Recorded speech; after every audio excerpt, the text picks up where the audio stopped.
Spring by Edna St. Vincent Millay. To what purpose, April, do you return again? Beauty is not enough. You can no longer quiet me with the redness of little leaves opening stickily. I know what I know. The sun is hot on my neck as I observe the spikes of the crocus. The smell of the earth is good. It is apparent that there is no death. But what does that signify? Not only underground are the brains of men eaten by maggots. Life in itself is nothing, an empty cup, a flight of uncarpeted stairs. It is not enough that yearly, down this hill, April comes like an idiot, babbling and strewing flowers. But I didn't come here to tell you about that. What I am here to tell you is happy spring. We come to you, dear listener, on this day not long after Easter to discuss Spring and All by William Carlos Williams. A hybrid of Williams' flowing, inventive prose and his own modernist poetry, Spring and All was published in 1923 as an explicit response to that old chestnut of the high school English course, T.S. Eliot. Where T.S. Eliot saw a future for poetry at the beginning of the 1900s as stemming from a close engagement with scholarship and the poetry of the past, resulting in writing meant for the few who had the time to fully devote to it, Williams saw the opposite. Poetry could be written anywhere and at any time, whether from the wheel of the car he drove from his various house calls as a pediatric doctor, or from a typewriter he pulled out from his desk at the end of a long day of seeing patients. No special knowledge or fancy theories of time required. Only a sensitivity to how words look on a page and some developed powers of observation were all that was required to write poetry for Williams.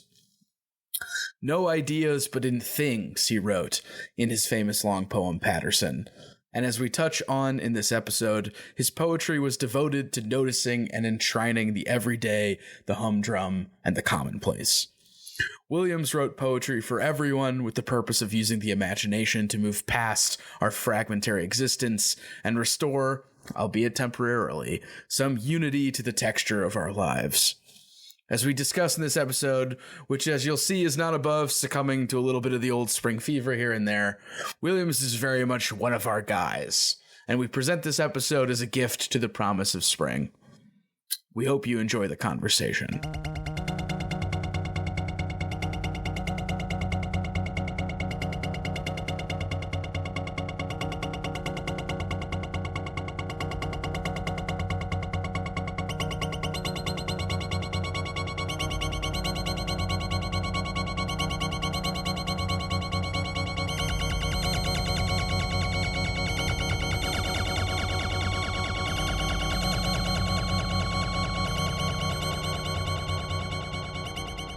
Well, because like during COVID, I was like moving cinder blocks outside, and it was honestly the best. So, like, the dialectic approach to life is to combine intellectual and manual labor. One is incomplete without the actually, other. During that period, my friend Chris had this idea that I should just do workout vids where I talk about books. And that could be like a really funny idea to explore. I'm not saying we have to do that, but it'd be funny if we were like doing workout routines and also just like talking about things that we read. Exercise. Yeah, booksercise. First episode, Gravity's Rainbow. We're going to talk about the fear. Yeah, we're gonna do a nice quick dumbbell workout where we talk about paranoia in Gravity's Rainbow. Do we want to talk about a book that maybe doesn't have the fear deep in its bones? No, yeah, and in fact is a celebration of existence, I might say, of everything humanity can do outside of violence. Yeah, perfect. You are listening to the Infinite Library Podcast. I'm your host, I'm Ben. John. Welcome to the impromptu accidental Easter special, dear listeners. We're talking about Spring and All by William Carlos Williams. Yeah, Spring and All, published 1923, a celebration of the revolutionary potential of the imagination to make it really cool to write a poem about some stuff you see from your car. so which he does a little bit in this. Apparently he does it a lot more in his other poems, but I love that William Carlos Williams, like, I'm driving to take care of some patient, I see a hot lady outside my car, I'm gonna write a little poem about it.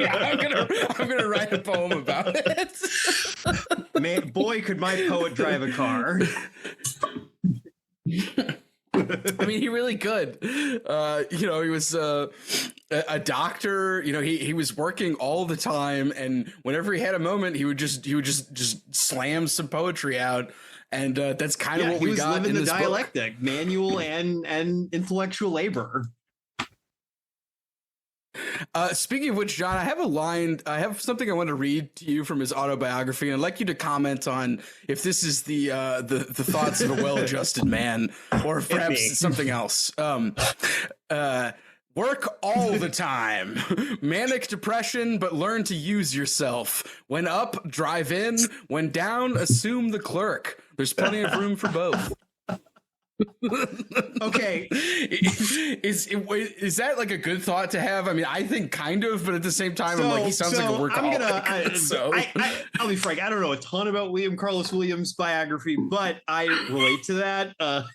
I'm definitely like a person who I have a tendency to like treat all my hobbies like work. Like whenever I get into something, I'm like I don't treat it like a job from the standpoint that, like, I treat it like it's a chore, but I always like want to be like maximizing the amount of time like I'm doing something. And I have a really hard time with just kind of like passive relaxation. I always feel like I should be doing something, which in my case, I feel has something to do with like my having ADHD. But maybe William Carlos Williams also did. There's definitely like a somewhat like ADHD quality to the text we're reading today, and kind of to modernist poetry in general. Yeah, maybe it's poetry in general. John, along those lines, one other quote. So the first one was technically from his notebook. This is from his autobiography.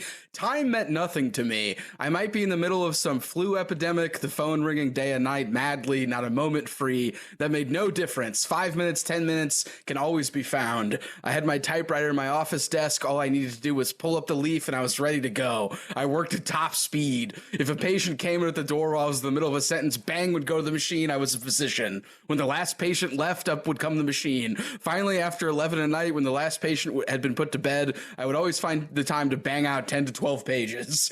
In fact, I couldn't rest until I had freed my mind from the obsessions which had been tormenting me all day. Having scribbled, I could rest. Frankly, reminds me of like my ideal self. Like that's how I like living my life. Just finding the time to do the things you want to do, getting shit done on all levels. Well, that's what makes William Carlos Williams so unique, I think, because among the American modernists, while he definitely visited Europe, according to his friend Ezra Pound, where things were happening, he was a doctor in basically New Jersey for his entire life. And he was he took care of children. He was, a pediatric doctor. He also did some like other doctoring on the side, but he was just there doing a 9 to 5. And then anytime there was a moment, he would just be writing. So this might be a little circuitous, but that strikes me like the true heart of like a New Deal liberal. Expand on that. I don't know. I feel like insofar as like the New Deal represents like the best that America like has to offer, I feel like it is kind of this idea that you're always working, but it's in like this balanced way where it's like you're working for yourself, you're working like for your soul, you're working for your community, you're working like to make the world a better place. And I don't know, I get that spirit from kind of the idea of like, yeah, I'm a doctor, I'm a goddamn physician, but guess what? When I find a spare 10 minutes, that's right, I'm cranking out 20 pages of modernist poetry. and we can talk about this, but one might want to speculate that like the way that he wrote, the fact that he wrote a lot on a typewriter, and the fact that you said he might have ADHD or something like it, there's the clearly like that impacted all of the way his poems actually like read and look. And they're often like weird discrete thoughts or one long thought that has been broken up to look a different way on a page. Like there's a lot going on there in terms of just like what he was actually trying to do. And yeah, I think that's also kind of New Deal liberal, because he's not like, oh, if only I could do this. He's like, this is just what I have. And I was watching a great documentary, which it's in the show notes, but in the documentary, a couple of the talking heads link his occupation as a doctor to his powers of observation. And they say that he's observing all the time. So a lot of his poems are like moments of observation, things that he saw from his car, and just kind of like weird little things that he notices. Well, I think also like that really gets down to, and we'll get to this as we, I feel like we maybe need to do a little intro work here, but I think that that's really interesting from the standpoint of his sort of view of what how like the human imagination should function. This idea that the imagination is like functioning properly when it's not distancing you from like your life and from the world, but in fact it's kind of just letting you describe like your experience without like kind of this ironic or like sentimental distance. And too, John, I think, and we can also talk about this, but I also think that so if we want to put forth the thesis that like modern life at this time was, if not as fragmented as is today, getting fragmented, I think he saw imagination as a way of experiencing unity, if only in the sort of transformation of your immediate experience. So if you don't feel, whole as a modern man or a modern American citizen at the time, you can feel whole when you look at art, when you experience art, and when you attempt to transform your sensory experiences into something that matters to you. Man. I've been thinking about that a lot, and I that's something I kind of want to get to when we talk about this book, is kind of the idea that like, I don't know, I've been thinking a lot about like the way that like, again, the modern like Anglo-European capitalist subject, like we killed God, and then like the closest we can get to like God again, right, for most of us is like art.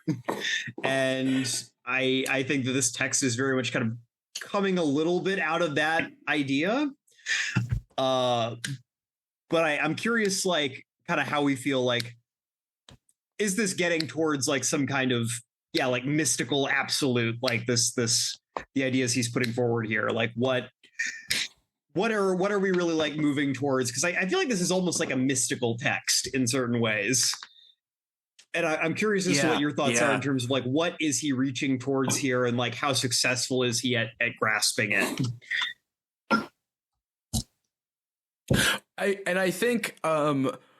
I think I might defer that question just for a moment, because I feel like a little background might be useful, and then I might come back to it. So quick little bit of background. We did kind of jump into the deep end, but we should note William Carlos Williams, American modernist.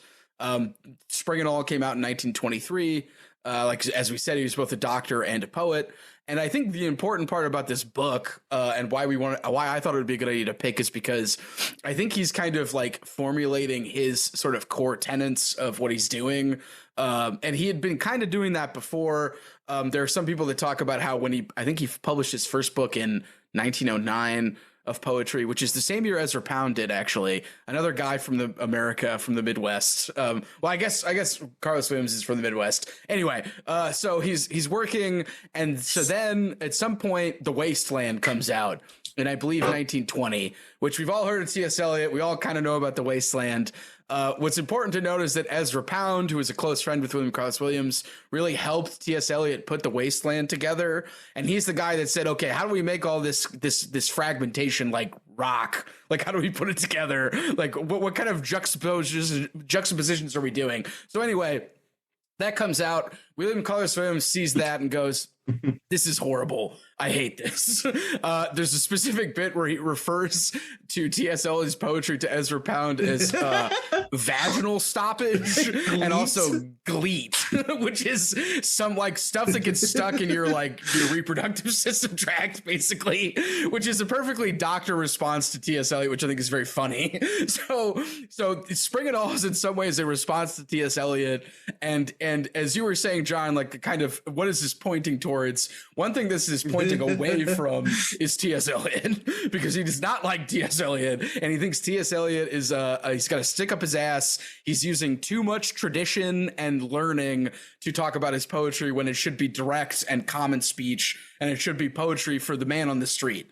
Is to steal a line from somewhere. I don't remember where that's from. I think that's actually what Bob Dylan said about his own lyrics. Anyway, William Carlos Williams like wants that about his poetry. So I think like one thing that it's working towards is what does it mean to write modernist poetry that is not really beholden to like using references? Like, sure, maybe he can use poetry that he likes, but he's not as embroiled in tradition as T.S. Eliot is. It was clearly like, I got to read everything.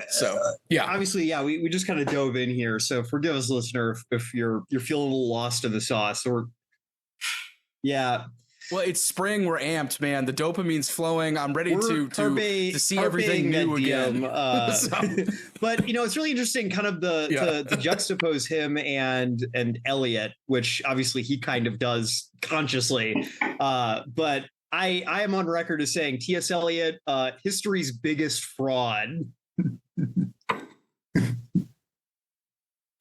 The Midwest rejects you. You are excommunicado, T.S. Eliot. You will no longer be allowed to return to the Midwest in the future. Yeah. So again, I think that for me, like when I look at William Carlos Williams and I'm like, okay, this is like kind of a response to The Wasteland.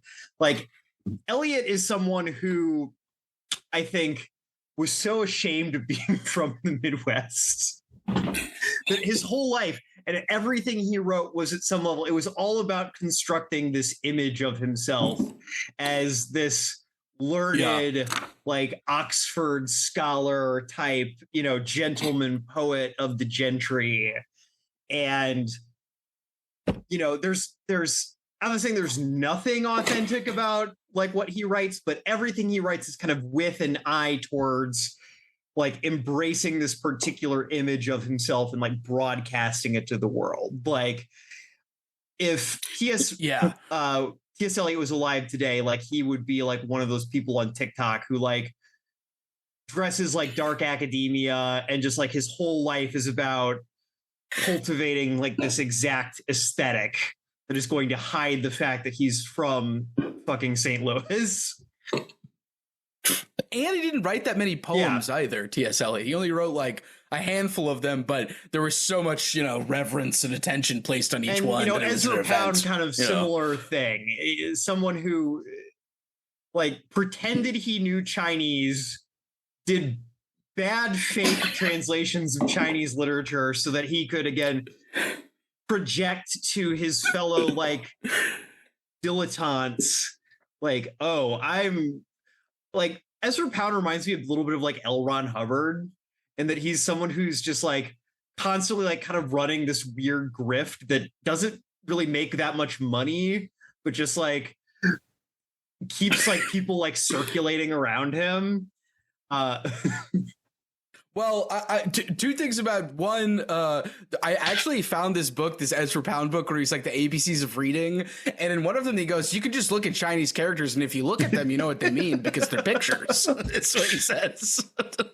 Which is one, just like a crock of shit. I'm sure you can define that, John. But two, I think like he was actually really important for modernist poetry. It's just his intentions were good. Nobody was telling him no, I guess. Is what I like he clearly wanted to like talk about how words have this like sort of like energy and this pictorial ability, but then he was just like picking up Chinese and being like, let me step back for a second and say, hey, personally, John here, I love a fraud.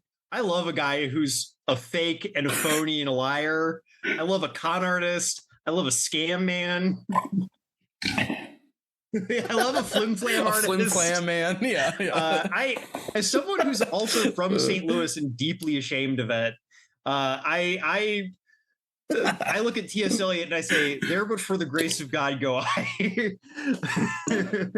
So, well, wait. What about Ezra Pound? Because he's from Idaho, which is not quite Missouri. If anything, it's worse. But do you think "There, but for the grace of God"? I don't know. I at least can say like I'm from a city. I'm from like a place that at one point was important and has like some level. Like you say you're from St. Louis, and at least other people in America know where that is. Say you're from Idaho, I barely know where that is. I apologize if we have any Idaho listeners, you know, Pound became frankly moved to a real state. Well, and like, you know, Pound ended up like becoming a water carrier for fascism as well. Frankly, I kind of can't forgive like desecrating Chinese poetry. That's a me problem. That's a me problem. Well, yeah. Some people might be into it. I'm not. Well, I will say that like I don't know enough, but I do think like Pound had a really interesting influence. I mean, he was corresponding with William Carlos Williams too. But yeah, in terms of like, just making up the Chinese citations and just saying that he understood a bunch of stuff when he didn't. And just saying you can just look at them, like I don't know. That's like I'm still thinking about that. Like I had to put down the book that like the ABCs of reading and go like, why am I even reading this? I had to like think about what was happening. Yeah, exactly. Anyway, as you were saying, John, I agree. I'm also from St. Louis, and. Yeah, there, but for the grace of God, go I would just like, you know, move to LA and become like a California good vibes guy and just try to hide the fact that I'm from. You could still do that. So you could get on that Inherent Vice lifestyle. I could, Yeah, Inherent Vice. I actually would just be like Pete from Mad Men, where I'm just like wearing my sweater differently, and I'm going. The vibrations are wonderful. It's real groovy, man. yeah, and then I just tell Don that they eat their sandwiches differently out here. Anyway, we're getting a little off topic here. As I was saying, I think it's really interesting juxtaposing him with like Eliot in particular. Eliot is someone who is so concerned with. Yeah, like you said, he didn't put out a lot of poetry. Every time he does, it's this perfectly like calibrated, like for lack of a term, like marketed thing. Like it's meant to portray this image of himself to the world. Like T.S. Eliot is the guy who writes, these super, like I don't know if I want to say super traditional, but like this poetry that's like constantly like calling back to the grand history of like Western poetry. It's making all these references and allusions, and he's, you know, showing you like, I read all this stuff, I know all this stuff. And William Carlos Williams, like it's the opposite. Like it's just like, here's my life. Yeah, I drive a big car. Yeah, I'm a doctor. Hey, spare 15 minutes? Let me talk about like some water I saw. Yeah, exactly. I'm going to render it perfectly. Like, I think that what I appreciate about this, like, I don't know, I think that there is kind of sometimes I don't know if I would call this like minimalist, but I think it's like hearkening towards minimalism. And like, there's definitely a certain approach to minimalism that's kind of like, oh, we need to throw away like everything that came before us. Everything came before us. That's worthless. We don't need to know about any of that stuff. But William Carlos Williams is clearly like very well read, and like he's not like Eliot. He's not like, look at how smart I am. But he's like, hey, you know that like ineffable, like almost magical experience you get like reading Shakespeare? Like, I'm gonna try to like break down for you what I think that is. Yeah, and the importance of that too. Also, a bit from Spring and All that's related to what you just said. So one of the chapters, chapter 1, which may not be the first chapter because he plays with typography, it opens with somebody talking about the English novelist. William Carlos Williams talking about the English novelist Sam Butler. And he says, the great English divine Sam Butler is shouting from a platform, warning us as we pass. There are two who can invent some extraordinary thing to one who can properly employ that which has been made use of before. Enheartened by this thought, and this is in all caps, the traditionalists of plagiarism try to get hold of the mob, which is clearly, as we're saying, T.S. Eliot. They seize those nearest them and shout into their ears, tradition, the solitary of life. And then a little farther down the page, this line, which I just want to read, the voice of the Delphic oracle itself, what was it? A poisonous gas from a rock's cleft. So in other words, you know, you hear about the Oracle of Delphi, you think, oh, tradition, oh, the great soothsayers. What was it? It was just somebody huffing gas through a crack in the ground. And I think like that's important for what you were saying, John, in terms of like, yeah, let's not stand on, you know, ceremony and ostentatiousness and whatnot. Like, let's just be normal. Let's be normal. Let's talk about things that directly experience, like, are related to our lives, I guess, is what William Carlos Williams would say. Yeah, you know, it's interesting. Man, I feel like we're just running right now, and I feel like let's pump the brakes a little bit. But let's pump the brakes. Let's talk about what this book actually is, because I feel like if I was listening to this right now, yeah, I'd be like, hey guys, this all sounds great. The way you're fucking shitting on those losers, T.S. Eliot and Ezra Pound, those fucking fancy short pants like Fauntleroy bitch asses. Well, you know, what does T.S. Eliot say? I shall wear. I grow old. I shall wear my trousers rolled. Yeah. God, I hate that poem. Anyway, yeah. What is Spring and All? Yeah. I read this fucking thing, and I'm still confused. So, as far as I can tell, Spring and All was one of the books that Carlos Williams just kind of cranked out. But it's important that it was written, it was only published in like a European press to a very small amount of people that I think actually happened because of Ezra Pound, now that I think about it. And in fact, there's a line that I read somewhere that said, like, if any copies made it to the US, they would have probably been confiscated. So I wonder like how many people like read it. But it's a combination of poems that William Carlos Williams wrote, one of which is the very famous Red Wheelbarrow poem, which we should get into. I feel like we must get into it because that's the poem I think everybody knows. Anyway, besides the plums one. Anyway, and then there's prose. Now, you might think the prose is like, oh, maybe William Carlos Williams is explaining his ideas behind these poems. It is, and at the same time, it isn't, because he's clearly just like riffing, and sometimes he doesn't even finish a thought. Maybe we could talk about this, John. He'll just like let thoughts like drop off. And I like started filling in the blanks for myself to see if I was like doing this game right. I was like, okay, if I'm following this right, William Carlos Williams meant to say this. And I think that's actually like a technique to get you thinking, even though if it might seem like he's being lazy, I honestly think he's like, I don't even need to spell it out. And at one point he even says, after he explains something, he says in parentheses, I've said this 6 times already. So he says in like parentheses. So I think it is in many ways, John, I think it's a manifesto for the kind of poetry that William Carlos Williams feels compelled to write. I think 100% agree with that. This is my first experience reading anything by him, and I was intrigued. Like you obviously suggested this when we kind of put together our list a couple months ago, and this was definitely one where I was very interested to like get to this one because this is a very like different topic for the show. This is the first really like non-narrative piece I think we've ever done, and I was very excited for that.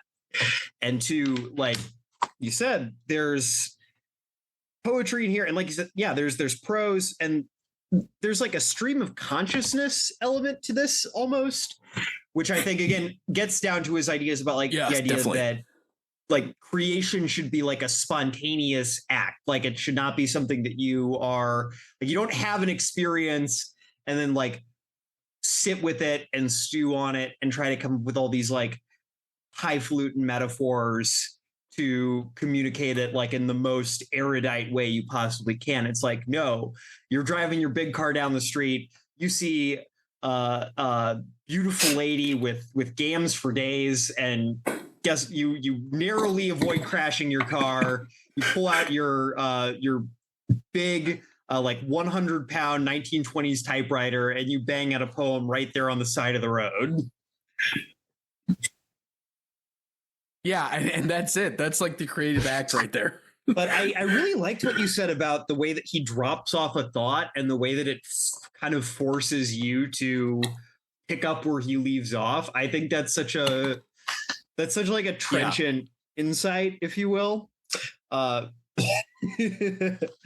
yeah, there's one bit that I have when he's talking about this is what you were saying, because he says when you're talking about that first way, John, in some ways he says that that's putting an illusion between like you and the thing that you're experiencing, and then he's attempting to pierce that illusion with what he wants to do. And he says real quick, when he's talking about the work of imagination, it gives the feeling of completion by revealing the oneness of experience. It rouses rather than stupefies the intelligence by demonstrating the importance of personality, by showing the individual depressed before it that his life is valuable when completed by the imagination. And then only such work elucidates, and then there's a dash. And I wrote, the reason for living is what I wrote after that, which I'm sure you could complete that in any way. But it's like, yeah, why do this if you're, as he says, depressed? It's interesting because it almost turns the book into like the way when I was reading this, I was like, this feels like a puzzle book.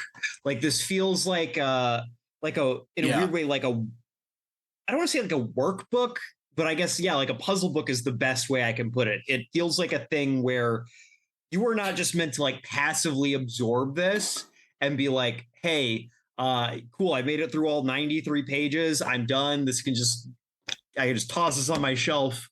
I read it. I'm done. Cool. Good job, me. It really feels more like something where you are kind of meant to, he's almost trying to show you like how to do this as you're reading it. It's like, hey, I'm going to start this thought. And then I'm going to just drop it and notice how your brain is just going to keep on going. That's what I want you to do like every moment of your life. Yeah, and too, it's like you have to kind of be following along to even do it. Because I know like a couple of times I would like look at the dashes and be like, oh, I guess it's connected to the next line. But then I was like, wait, I don't think it is, because because in that example, like he just kind of starts a new thought after it. So it's not even like some fancy colon pointer thing. It's like actually fill in the lines for what you're talking about. Yeah. So no, really cool book. I mean, I, again, did not really know it. I'm not like a big modernist guy. I don't read as much poetry as I should. I'm always thinking like, oh, I need to read more poetry, which I feel like a lot of people kind of in our shoes tend to feel like that. Yeah. So as you were saying, John, that, if you read a lot of prose, you end up don't reading poetry. And I thought this is particularly significant.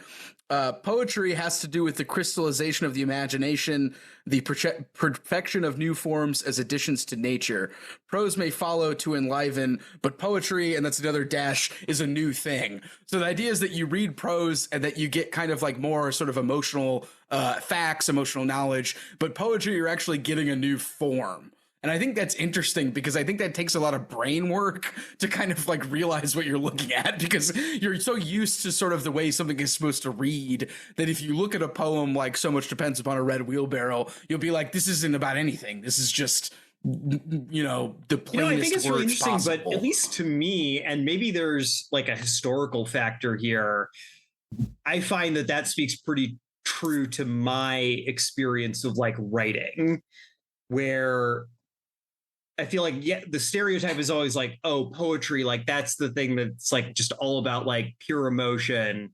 But for me, like my experience is like I've had a lot more like intimate emotional experiences with prose, whereas with poetry, I tend to be more interested, more kind of blown away just by like the technical details of just like, wow, they fucking put the words in that order, and it like is making me see everything in like a different way, not necessarily emotionally, just like, again, the stuff he does in this book with kind of the experimental way, like he just arranges words. Yeah. Like And John, I think that to me speaks to the, if we're taking William Carlos Williams here, that means that most of like Rupi Kaur stuff is just prose. Because it's just about emotional facts. It's not actually about new forms. It's just kind of like, and that's fine. It could be prose. But if we're taking his definition, it's like, yeah. And as you were saying, John, like, I think like when you're talking about the arrangement of the words on the page, like that's a new form. Like you can't just have like a word, you know, just be part of another thing smashed into it in a prose thing, unless you're like, you know, a quote unquote really experimental author, like, you know, or something like that. I'm not an expert on this stuff by any means, but poetry is, to my knowledge, kind of the primordial form of the written word. Like I've done some reading about like classical Arabic, like the Arabic of the Quran, basically, and these tribes living in like Arabia, you know, in like the early, you know, 600-700s. They had the, you know, poetry was how it was all like oral tradition. It was how they preserved like their like tribal histories, their family histories. It was also like how they like did religious rites, like exorcism and blessings and curses. You know, there's this magical element to poetry that I think, at least in my experience, like is pretty universal to kind of like classical poetry in a lot of languages. There's kind of this element where it's this magical thing. And in that case, the technical details are very important because you're trying to arrange words in such a way that you're going to have this supernatural effect on the world. Whereas prose, you know, we've both read at least partially the novel An Alternate History by, what's his name? Stephen Moore. Yeah. Stephen Moore. And he really, you know, says like the novel is a thing that like has existed much longer than we think, because he says like any kind of like prose storytelling is the novel, basically. And I'm inclined to agree, not quite relevant here, but prose storytelling has been with us for a long time, and prose storytelling does not have that magical element to it, at least again from what I know. And I think that actually kind of illustrates Williams's point. Like prose is what we do to explain, emotional states, tell stories that are meant to entertain or enlighten or make you feel a certain way. Whereas poetry, it can have that effect, but I think poetry more often is about kind of attempting to invoke like this ineffable feeling through this kind of arcane arrangement of words that is kind of meant to jar you out of your like normal literate faculties. At least that's what I feel like the best poetry I've read does. Obviously not all poetry does that, but I think the best poetry does. And that's like what I personally find interesting about poetry. Yeah, and I think that jarring can kind of feel like you're exercising a muscle that you haven't used, because I feel like most of the time when you're reading something, you already kind of know what it is. Like you're not being presented with something that's like weird. One cool thing from the documentary that is relevant here is they mentioned that William Carlos Williams was at the 1913 Armory Show, which was a showing in America of cutting edge European modern art. One of the things they showed there was Duchamp's nude descending a staircase. And the art historian who gives a little quote that I wrote down because I thought it was important says, Americans, when they thought about art, if they did indeed think about art at all, thought that art should be instructive, that art should say something and reflect the purity of life. They were not prepared for the sort of art that they saw at the Armory Show. so like, yeah, I think that jarring, as you were saying, John, that new form, like that's kind of the appeal of poetry. That kind of like getting shook. Use, like, well, again, like I'm thinking about, the modernists. It's kind of coming out of a similar current that kind of at the same time was really giving birth to a lot of like expressionist and like Dadaist stuff over in Europe. And I think that those people, there's kind of, again, this weird blending of like the old and the new in a lot of that stuff, where they're trying to almost get back to kind of this older shamanic tradition of art, where it's all about, invoking these forces and channeling them into the world in this way that can seem very chaotic. But it's also about, kind of trying to push through history and like move in new directions. And I think that, again, I see something similar here. It's not about sort of this formalism, which I think is really a more like recent invention in like artistic history than people realize. Again, like kind of the stuff Eliot's doing, there's this idea that like, oh, he's hearkening back through all of history, and it's like he's referencing a lot of old stuff, but is he actually doing like what old poets were doing, or is he doing something very modern in terms of portraying himself as a certain character to there's actually a great bit. Have you you've read The Wasteland, right? The best part of The Wasteland is one of the footnotes goes, this combinations of references was not accidental. And it's like, dude, you wrote the poem. like he literally just like jerks himself off in the footnotes. And like, I know Ezra Pound was like, hey, like I'm going to help you put this together. Like, I'm going to see the like, parallels between all of these like references. Yeah. But like that footnote is, it's like doing it's like when somebody has a winning poker hand and they show you the card, like the hand one by one, like one card by like it's such like a dumb, anyway. Yeah. Like he's clearly very satisfied with what he's doing. And I also think that's interesting too, being like, if we're thinking of the modernist period as like kind of a traumatic break, like it's interesting that he's kind of going back to what worked before, as opposed to William Carlos Williams, who was alive for like steam engine, telephone, like these huge technological advances, and he was just kind of like forging ahead. Like there was no time to like, sure, he was interested in older art, but like he's more like we're forward facing at this point. Like there's no reason to turn back. What I really appreciate about it, this kind of gets back to, I was a little tongue in cheek earlier. Like obviously this was written in the 1920s. The New Deal is still a long way off, but there is kind of this democratic spirit to what he's doing here, where the idea is, again, anyone can pick this book up.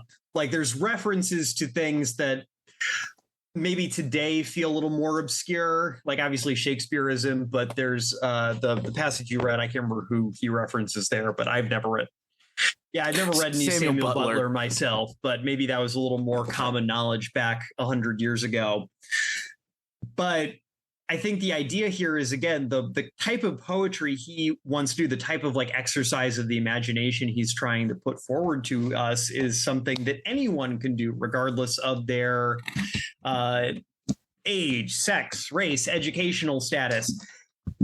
The type of poetry like Ezra Pound and T.S. Eliot were making was poetry that you almost had to basically be part of their social circle to like fully appreciate.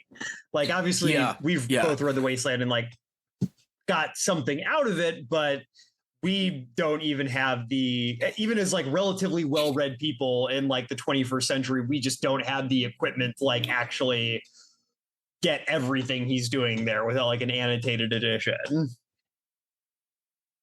Yeah, and in some ways, if you read Ezra Pound, which I've tried and failed at, he even wants you to do that. Like he's literally like, I want to send you finding things, and you need to like. Anyway, it's something. It's like you have to have time for it, and at this point, I'm sure short on time. But I want to bring something up. So I think let's talk about the Red Wheelbarrow poem. So, John, you were talking about how like the T.S. Eliot, Ezra Pound modernists, like you have to kind of be in their club to kind of get what they're doing. And I think with William Carlos Williams, as you were saying, you don't. Now, I did find somebody online, a science fiction author, who said that the wheelbarrow poem is pretentious. Now, I'm going to read the wheelbarrow poem. Listeners, you've maybe heard of it. I feel like it's frequently anthologized. But I want to give some detail that I heard that was told to me when I was taught this poem. So this is from Spring and All. It's usually referred to as the Red Wheelbarrow, although it has no title. So much depends upon a red wheelbarrow glazed with rainwater beside the white chickens. Now, so much depends. What? It's clearly just a picture of a red wheelbarrow glazed with rainwater beside the white chickens. Now, the story goes is that William Carlos Williams was on a house call. He was delivering a sick child. It didn't look like the child was going to make it. He looks out the window and sees a red wheelbarrow. Now, this person was saying that was clearly a story that if you didn't know it, you didn't get the poem. So the poem was clearly meant for William's inner circle of people who clearly understand this poem. Now, I think, as we've been getting towards, as you've been saying, John, that's not true at all. This poem is clearly meant for you to just be able to look at it and decide what you think it's about. Now, if we wanted to look at the words on the page, some people have pointed out that they actually look like wheelbarrows. Because there's a 3-word line and then a 1-word line. So much depends upon. Also, in the way the words fall, there's clearly attention paid to how they actually fall on the page, because so much depends. A red wheelbarrow glazed with rain beside the white, and then upon barrow water chickens. Like both the 2 syllables, and then the other ones, are, I guess it would be like 4 syllables or 3. Anyway.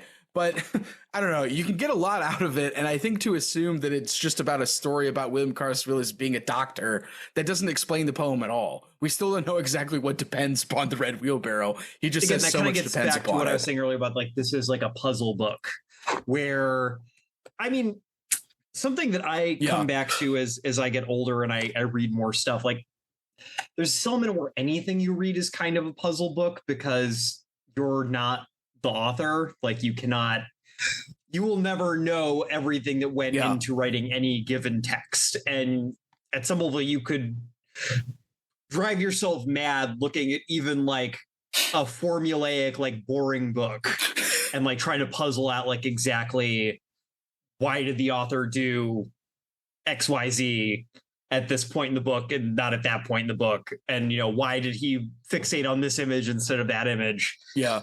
And I think that like what he's doing here is like with the wheelbarrow poem, like you were saying, he's giving us this very short little thing, this snippet. He's showing us that something simple can still be something that you puzzle over and like find meaning in just as much as, again, in like an Eliot poem, where it's like, okay, I need to get my annotated edition out. Okay, he's referencing something that Homer wrote here. I need to get my Homer out. I need to look at what line he's referencing. I need to figure out exactly what this means in context with this other image. Like there's some pleasure in that, but there's also, I think, a pleasure that maybe, again, is more accessible, more immediate in wheelbarrow, glazed in rain, white chickens. And I think that in this book too, like, there's the kind of famous little bit of this book where we have chapter 13, which is a great little thing. It's very early in the book. There's no chapter heading at the beginning of the book. Then we go from no chapter at all to chapter 19, which is written just uppercase, typeface, normal. And then a 2 pages later, we have chapter 13, which is written upside down. And rather than Arabic numerals, it's in Roman numerals. And so, like I said, we could sit here all day and try to puzzle out, what does that mean? What was he actually doing there? And I think that kind of what he's doing there, again, he's just inviting speculation. He's inviting you to be a participant in the text, to have fun with it, to get a little weird with it. And like if this is a manuscript, you probably just loaded like really the typewriter, like paper upside down. There's this tactile quality to it. Like I don't know what edition you have. I have the Dover Thrift Editions version right here, which looks to me like it is really replicating the typeface. Looks very like typewritery to me. Like it's kind of just has that slightly like wobbly effect that I think a lot of like written pages kind of have, because there's the analog literal, there was a thing that hit a piece of paper and it doesn't always hit the piece of paper exactly the way it should. But yeah, I looked at that and I was like, oh man, that is literally just him taking the piece of paper out of the machine, putting it in upside down, typing that out, taking the piece of paper back out and putting it right side up before it keeps going. And that's something that like I'm sure there's a way to do that in a modern word processor, but it feels like it lacks the immediate like tactile quality because I would like have to Google how to do that. And then it wouldn't be, I didn't do anything. Like I pressed some alternate buttons on my keyboard, but he's, again, there's something just so charming about the image of this ADHD doctor slamming this out on his lunch break and being like, you know what? Pulls it out, flips it over, chapter 13, pulling it out, putting it back in. Yeah. Yeah, and then he writes just like a really strange riff about like the killing everyone. Like I didn't quite understand the let's destroy everyone like east of the Carpathian Mountains riff. Other than a kind of like I'm done with tradition. All tradition is dead. Like kind of like a symbolic thing. But it's yeah, very it is strange. Like that particular chapter itself is very strange. I agree. So. I kind of don't know what to make of it, apart from kind of like what we've been saying in terms of, like you're saying, killing tradition, but also just the point is kind of to be evocative and to get your mind going. Which I don't know. I don't want to make excuses. Like I feel like if you haven't read this, there might be kind of this element where you're listening to us and you're thinking, well, he just wrote a bunch of nonsense, and you can drive yourself crazy like thinking about it, but it's just nonsense.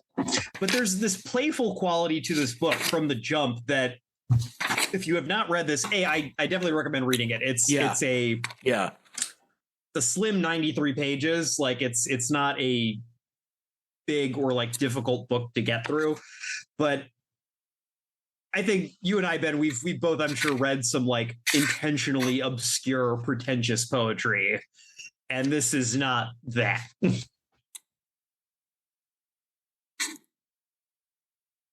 Yeah, and as even William Carlos Williams says, like he's like it made sense to me, but it's also a little like I was in a nonsensical mood. Like he's clearly like there's like flights of fancy, but there is like a structure there, and he has a point to what he's saying. It's an interesting thing, and it's this just might not kind as of get immediately apparent sometimes. Something I kind of said I wanted to get to earlier. How successful this book is at what it's trying to do. He comes back again and again throughout this text to this idea of imagination, and his sort of idea of that is a little bit different than maybe how the term is used colloquially. For him, the imagination is this thing that is almost like sub. I was going to say sub imaginary, but that doesn't make sense. But like he really seems to be against overwrought metaphor, reference, simile. Like he wants this immediate kind of absolute creative experience. Like he definitely strikes me as somebody who probably didn't do a lot of like editing because he wants to get to that just pure Simon Pure like experience.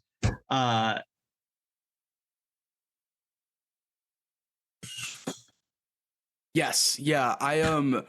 So I have a poem, and so we were making jokes earlier about him seeing like a woman from a car, and this is one of the poems from the thing, and I think it gets to what you're saying too.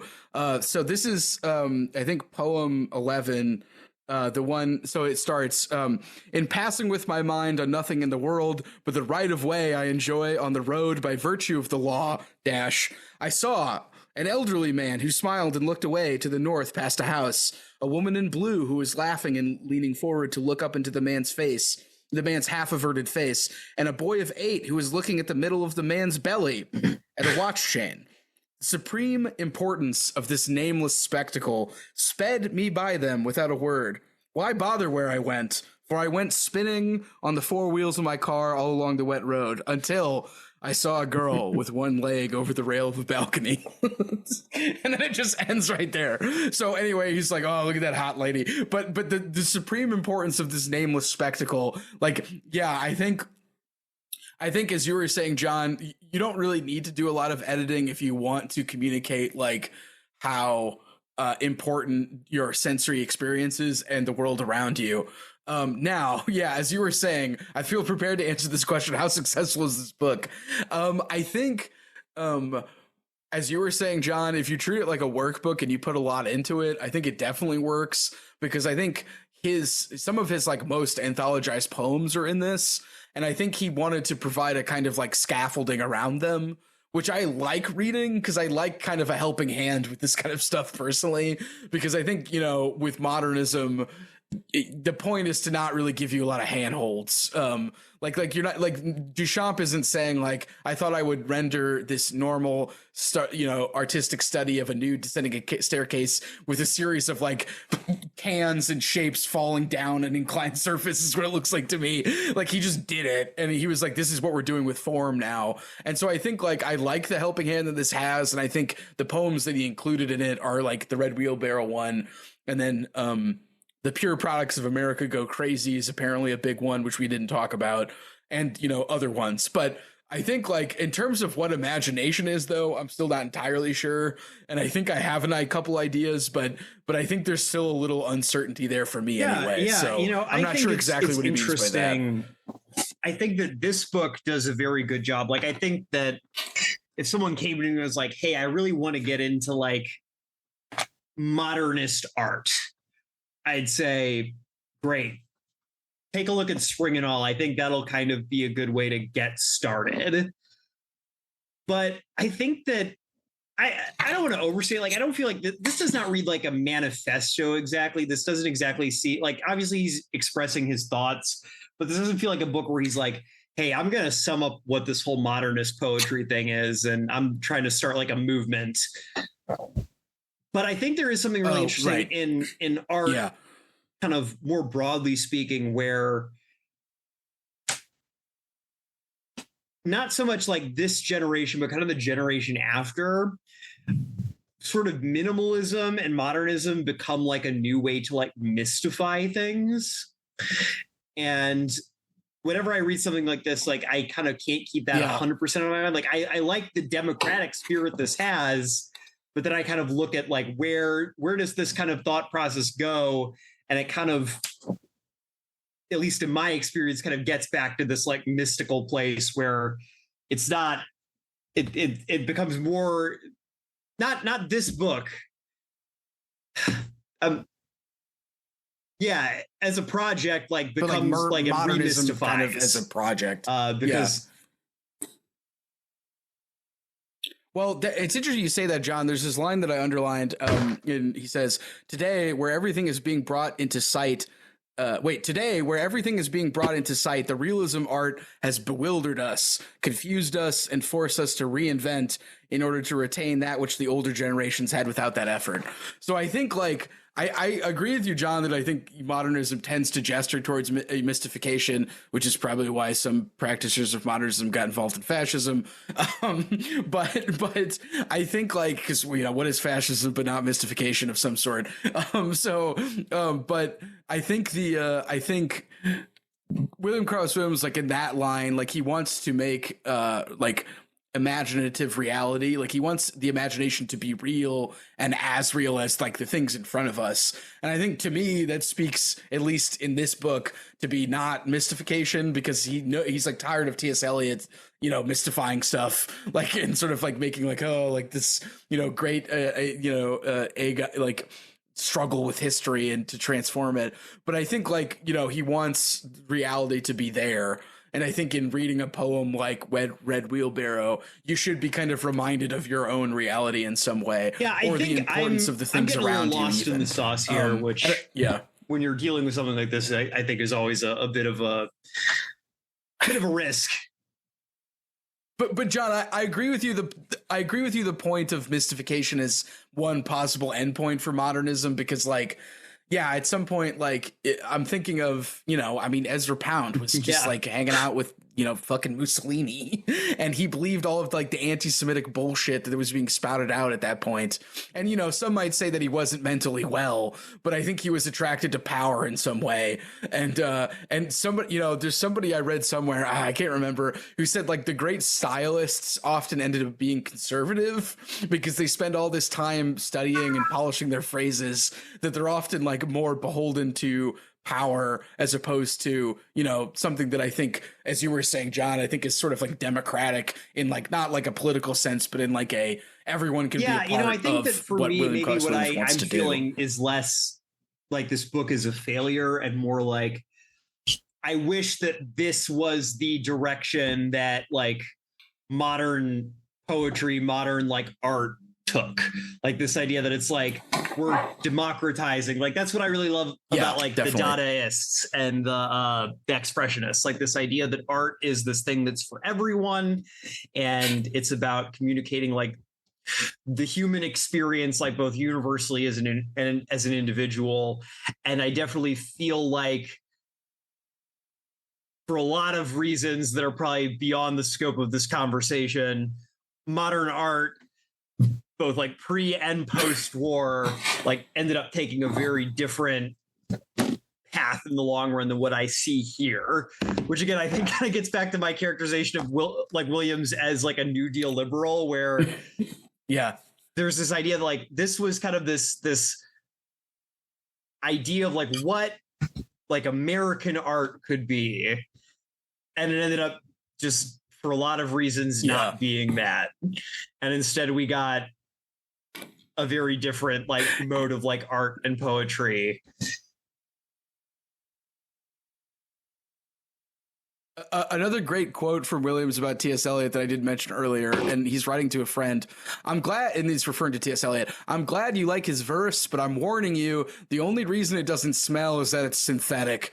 Maybe I'm wrong, but I distrust that bastard more than any other writer I know in the world today. He can write, granted, but it's like walking into a church to me.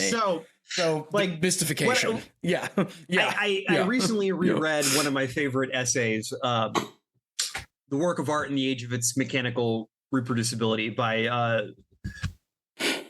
a classic required reading if you want to listen to this podcast. Finish listening to this episode. Don't you dare stop listening to this episode. Listen to this episode. Go back and listen to any episodes in the back catalog you have it, because we need to pump our numbers up a little bit. And then go read Walter Benjamin's The Work of Art in the Age of Its Mechanical Reproducibility.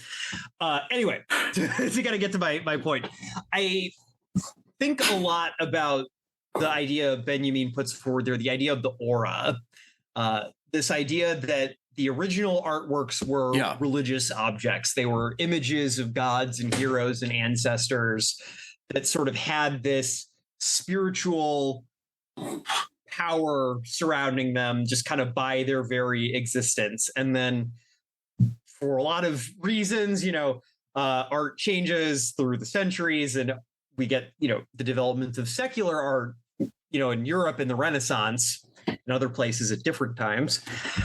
And the work of art like retains some elements of that aura, but kind of detached from the spiritual understanding of it. And I think that's something that there is kind of this element that's very strange. So Benjamin again says that aura even disappears once we reach modernity, and all of a sudden painting is replaced by photography. Like a painting is no longer this singular work of a singular genius, and there's one copy and that's all that exists. All of a sudden you can snap a photograph and you can make infinite copies of it. And I think that there's kind of this weird way where we keep kind of trying to like reverse engineer the aura again, kind of through the cult of like the artist, this idea that like being an artist is this thing that makes you like special and better than other people, and that creativity is like this inborn trait that you either have or you don't, and if you don't have it, you shouldn't even bother trying to like create anything.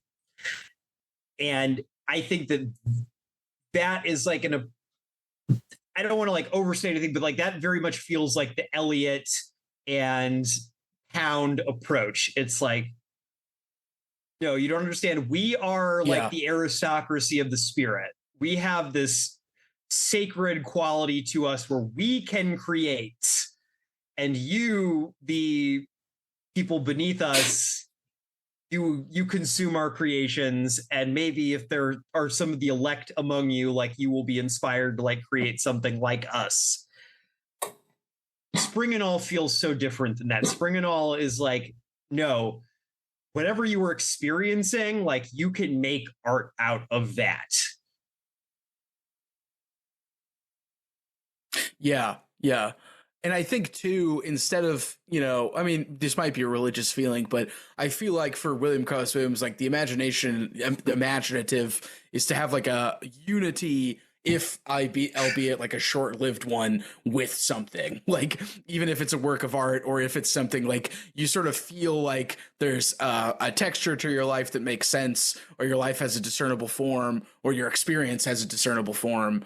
And then maybe that passes, but I think like that's kind of like what I think he's saying is kind of like the imagination. Like, imagination can do that for you. Something that I think, again, when I've been reading through the Benjamin again, it's like art still has like a power even divorced from the aura, or else there wouldn't be any reason to create anything. Like, obviously Benjamin is kind of a little more doomery, where he kind of, and the man was living through the rise of Nazism. I can't entirely like fault him for this, but the feeling you kind of get in that essay, he's like, well, why the only like art is mostly like useful at this point is like political propaganda. And like, I can't entirely disagree with him, but we still like, there's still this inborn like human desire to create things. And I think that again, with Spring and All, I think that there is this very powerful idea where it's like, yeah, we still want to create. Like, we're not trying to create because it is communing with God necessarily. But even in a red wheelbarrow glazed in rain, surrounded by white chickens, there's power.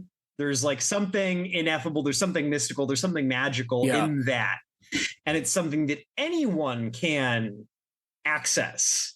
It is not something that only belongs to the realm of the divine in kind of an Olympian sense. It's something that is like it's more, I don't want to say like pantheistic, but it's like we all have this spark of beauty inside us. We're all experiencing the world, and right. Yeah. We all have this like deep textured like experience of reality, and we can all express that in this powerful, interesting way if we're just kind of given the tools to do it.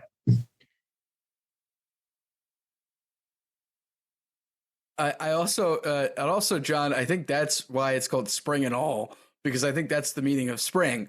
And I think one thing that you could think about in terms of this title is a direct answer to T.S. Eliot saying in April he gets depressed because, as we all know, April is the cruelest month.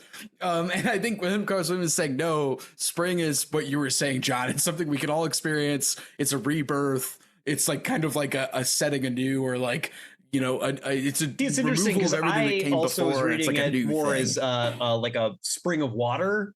Like, it's this thing that springs up from the ground, and all of a sudden there's this thing that you can't see, but now there's cool, clean water like in the world. Yeah. Yeah, I had a friend who used to say that T.S. Eliot wrote that because he wasn't getting enough vitamin D. England. He moved to cursed Albion.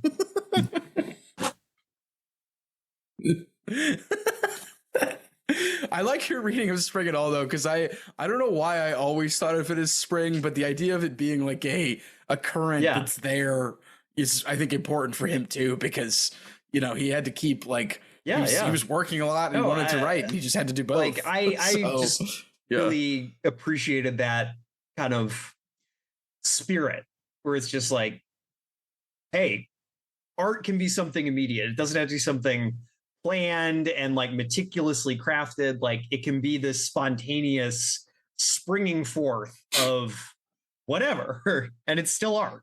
Like it still can have power. Yeah. Yeah, and Benjamin also talks about fascism in that essay too, because doesn't he say that like fascism tries to put aura into political events? Fascism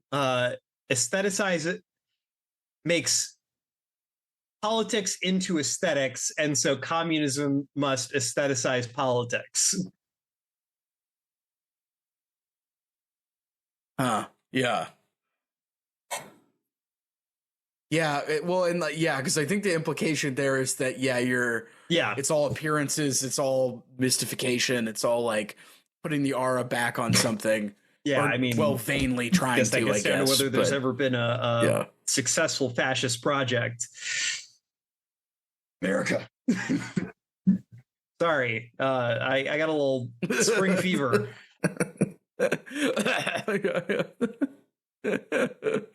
Well, do we want to talk about favorite poems, John? I feel like we've covered quite a bit. Honestly, it was the wheelbarrow. Do you have a favorite poem? That's the one that works the best, I think. I do have a couple of ones. Well, I did read the car one because I wanted to point that one out. His prose passages? I feel like we haven't really touched too deeply on those yet. Like, at least not in like a direct way. Yeah, what did you think about the bit where he's responding to people that get mad at him for not using rhyme? He does that on the very first page. It's quite funny. So yeah, he says, I'm not going to read the whole. Well, I guess we could read the whole thing. So this is, I think, William Carlos Williams responding to people that get mad at him for not doing rhyming poetry. What do they mean when they say, I do not like your poems, you have no faith whatever, you seem neither to have suffered nor in fact to have felt anything very deeply. There's nothing appealing in what you say, but on the contrary, the poems are positively repellent. They are heartless, cruel, they make fun of humanity. What in God's name do you mean? Are you a pagan? Have you no tolerance for human frailty? Rhyme you may perhaps take away, but rhythm, why there is none in your work, whatever. Is this what you call poetry? It is the very antithesis of poetry. It is anti-poetry. It is the annihilation of life upon which you are bent. Poetry that used to go hand in hand with life, poetry that interpreted our deepest promptings, poetry that inspired, that led us toward to new discoveries, new depths of tolerance, new heights and exaltation. You moderns, it is the death of poetry that you are accomplishing. No, I cannot understand this work. You have not yet suffered a cruel blow from life. When you have suffered, you will write differently? ? And then he says, perhaps this noble apostrophe means something terrible for me. I am not certain. But for the moment, I interpret it to say, you have robbed me. God, I am naked. What shall I do? So, which is just a really funny scene setter. Like, oh, I have no clothes. I'm naked. Yeah. You moderns. You moderns.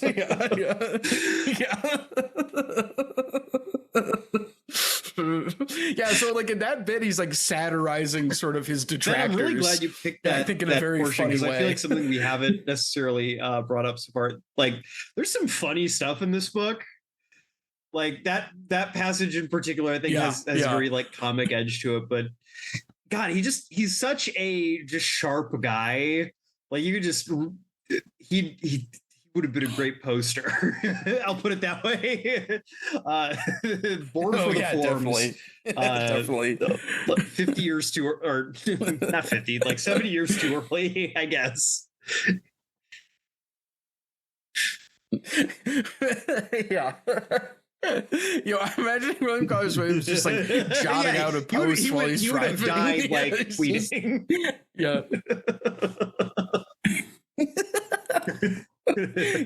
On his way to deliver another baby, he just crashes his car like dunking on T.S. Eliot. A pithy post about how he's nude. How he's nude, but you can see his big dick. Yeah, and T.S. Eliot's stuff. Yeah, it's just T.S. Eliot's poem reminds him of like bodily. Another Friday spent in the library. Elliot, sorry, I gotta go. My penis is stuck in the steering wheel of my big car. Man. That is funny also to think of like how many people were writing poems while driving at the time. Like obviously the car had been a while, but like it's funny that that's like such a direct part of his stuff. It's interesting because again, it comes down to the fact that around. modernism is tied up in modernity. Like there is a way that like the changing material circumstances of the world impact the way people create. And the fact that like the typewriter like makes creating like more not tactile, it doesn't make it more tactile because obviously it's hard to get more tactile than like writing physically, but it gives like a different texture to writing, and it lets you like produce more like in the same way like I don't know. I write by hand or I type on my computer, and it's always striking to me just like how much faster typing is. I just think about like, wow, it must have like writing must have gotten so much easier when you had a typewriter and you could just pump out like so many more pages a day. You know, there's this famous quote that Nietzsche said that using a typewriter actually made him think differently. Which I think is important if you think of Nietzsche as a poster, which I also do, because he wrote as if addressing millions, and he loved to just like start a line and then just like detonate it by the end, which is the famous poster like line break joke where you just like write something and then just immediately undo it. So I don't know when he got a typewriter. I just remember hearing about that somewhere. You know, looking at this as a modern text, like this is a text that it's a product of modernity. It's a product of the automobile, of the typewriter. This is not like a book that could have been written like in even 1900. Like there had to be these developments to make this book possible. Yeah. I do want to just point out the Pure Products of America Go Crazy, because it almost sounds like a beat poem.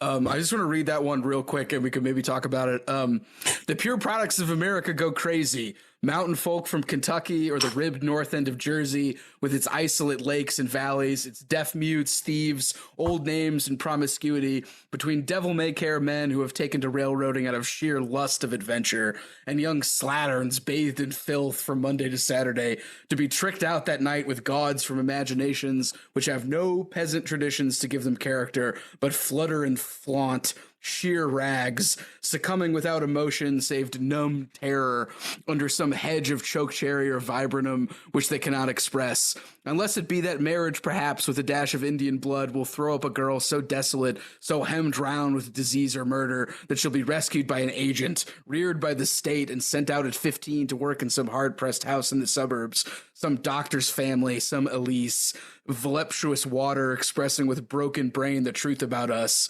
Her great ungainly hips and flopping breasts suggest to cheap jewelry and rich young men with fine eyes, as if the earth under our feet were an excrement of some sky, and we degraded prisoners destined to hunger until we eat filth, while the imagination strains after deer going by fields of goldenrod in the stifling heat of September. Somehow it seems to destroy us. It is only an isolate flex that something is given off. No one to witness and adjust. No one to drive the car. So, yeah, there's just like a again, no one's driving. The car's on fire. No one's at the wheel, John, to quote Godspeed You Black Emperor. That's a crazy poem, because it seems like he's like doing the beats before they started, because like everyone is going crazy in America basically, and like nobody's driving the wheel, and he's like imagining somebody coming to like be like a nurse who lived at the house. See, and he's like trying to get her perspective, but it's like really future intense. casting with that, because it's what a crazy that reads poem to me as is a poem by Walt Whitman if Walt Whitman wasn't a narcissist. and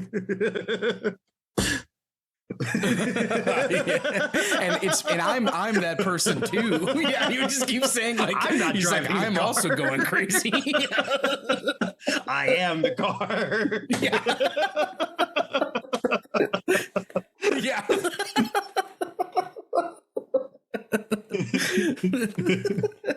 Oh my god. Yeah, he would just make it all about him after like doing that huge list. So just be like, oh, you're that too, Walt. Yeah. But you know, it's interesting because I don't know what I really love about this period of like artistic history is that it is this crossroads. I guess, the interwar period, obviously, there's lots to like mourn about that time, but it is always nice to like be like, wow, the world could have looked very different. And this, yeah, I mean, this book feels like a very like interesting like crossroads in terms of like American poetry. Like, I agree with you. I think the beat comparisons make a lot of sense, even though I'm not inordinately fond of the beats myself.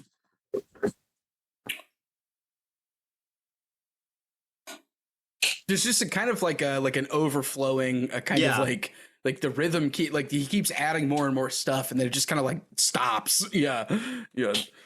But also that line, "The pure products of America go crazy," just rolls off the tongue really nicely. Like America go crazy. Yeah, unlike some of his other stuff. But imagining Jack Nicholson reading that, and I love it. Right? I mean, that's. Go crazy. The pure products of America go crazy, Jack. Whenever I try to do Jack Nicholson, I just have to say his name. I listen, Jack. The pure products of America go crazy. Yes. Well, Ben. So I think we're kind of coming to a point where we need to close up for the night. I guess. Where are you putting this on your shelf? What are your final thoughts? Is this going in Ben Luchek's personal infinite library, or is it being cast off into the void? Honestly, I think this is one of those books that I feel like sometimes books do your thinking for you, or they can be a kind of like almost like a shot of like energy or something. And I feel like this is definitely one of them. I actually impulse bought Patterson after reading this, which Patterson is his long epic that he wrote that took him several years to write about like a town in New Jersey.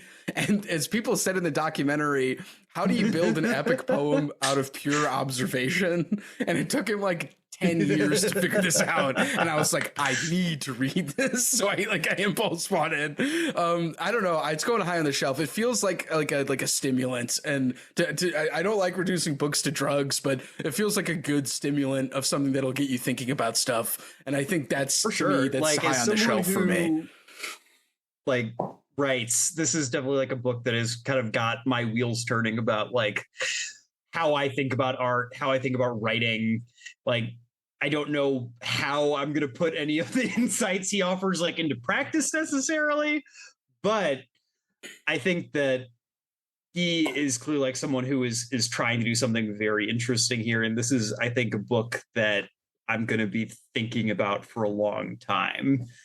And what more can you ask for in this life? But I definitely feel like this is going in my personal like canon for the time being. This is a book that I don't say like changed me as a person. I feel like I haven't had enough time to sit with it, but it's a book that I feel like I've never read something quite like this before. And that is a feeling that like, I don't know, it's really cool to be like, oh man, there's still new ground to be broken. There's still like new things to discover here in the Infinite Library. Yeah. And that's the Infinite Library promise. You always get something that is interesting and new and you haven't thought of before. That's why you got to stick with us, listener. It's been a real pleasure tonight. I don't know about you. I'm pretty exhausted. Had some family stuff today. Ate a little too much. Drank a little too much. Imbibed too much of the written word.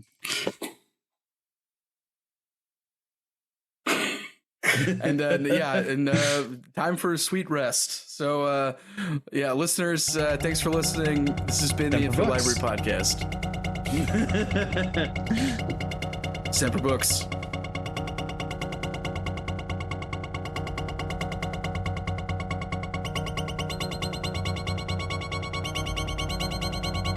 Thank you for listening to the Infinite Library. If you liked our show, we hope you'll subscribe and leave us a review on Spotify, Apple Podcasts, or the podcast app of your choice. It helps us a lot.